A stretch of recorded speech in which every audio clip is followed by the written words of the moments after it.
Once upon a time, in a large, quiet office building where the lights turned on before sunrise and stayed on long after sunset, there worked a dedicated employee.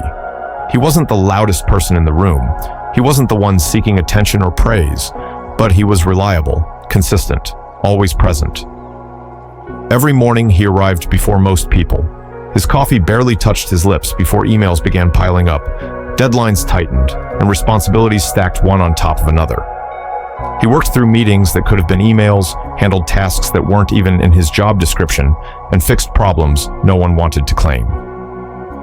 Day after day, week after week, he carried the weight quietly.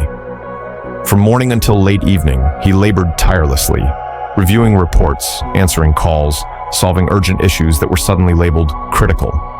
By the time the office lights dimmed and the last keyboard clicks faded, his shoulders were stiff, his head throbbed, and his mind felt heavier than his body. All he wanted was a little rest. One evening, after most coworkers had gone home, he sat alone at his desk, staring at his screen without really seeing it.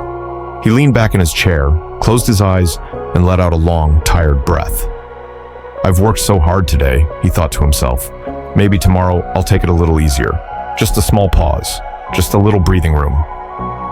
He didn't mean quitting. He didn't mean rebellion. He didn't mean disloyalty. He only meant rest.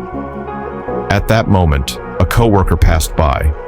Someone known for knowing everyone's business. Someone who always smiled, always listened, always asked questions.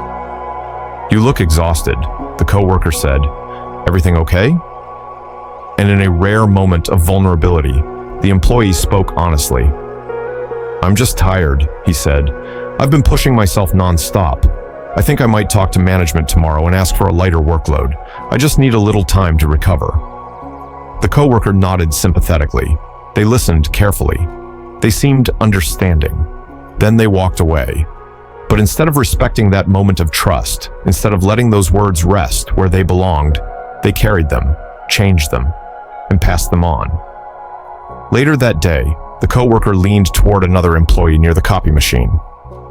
"You won't believe what I just heard," they whispered. "He's unhappy here. Says the workload is too much. Sounds like he doesn't want to stay much longer." Concern spread quickly. That employee, unsettled by the news, shared it again during a break. "Apparently, he's frustrated with management," they said quietly. "Says the pressure is unbearable. I wouldn't be surprised if he's planning to leave." By the afternoon, the story had changed again. "He wants out," someone said. "Feels unappreciated. Thinks this company is draining him." By evening, the truth no longer existed. What began as exhaustion became dissatisfied. What began as honesty became disloyalty. "He's planning to resign," another whispered. "He's probably already looking elsewhere." As fate would have it, that same evening, a senior supervisor came into the office unexpectedly. The energy shifted immediately. One eager employee rushed forward. "Sir," they said, almost breathless, "I think you should know, one of the employees doesn't want to stay here anymore. He's unhappy, says the workload is unfair. Apparently, he's planning to leave for another company." The supervisor frowned, concern deepening with every word. Minutes later, the message reached management. But by then, it sounded nothing like the truth. "Your employee is planning to abandon the company," they said. "He's dissatisfied, spreading negativity, and may influence others to leave." The manager's face hardened. Anger replaced curiosity. Assumption replaced investigation. Without calling the employee, without asking a single question, without listening to the person at the center of the story. A decision was made. That very night, access was revoked. Credentials were disabled. A termination email was prepared. By morning, the employee's desk was empty. Just like that, his job was gone. The tragic part, he never planned to leave. He never criticized the company. He never spoke of betrayal. He only admitted he was tired. He only hoped for rest. But in a world where words move faster than truth, where gossip outruns understanding, and where assumptions replace conversation, that small confession became a career-ending rumor. This story carries a painful truth about workplaces, relationships, and human nature. Not everyone who listens is safe.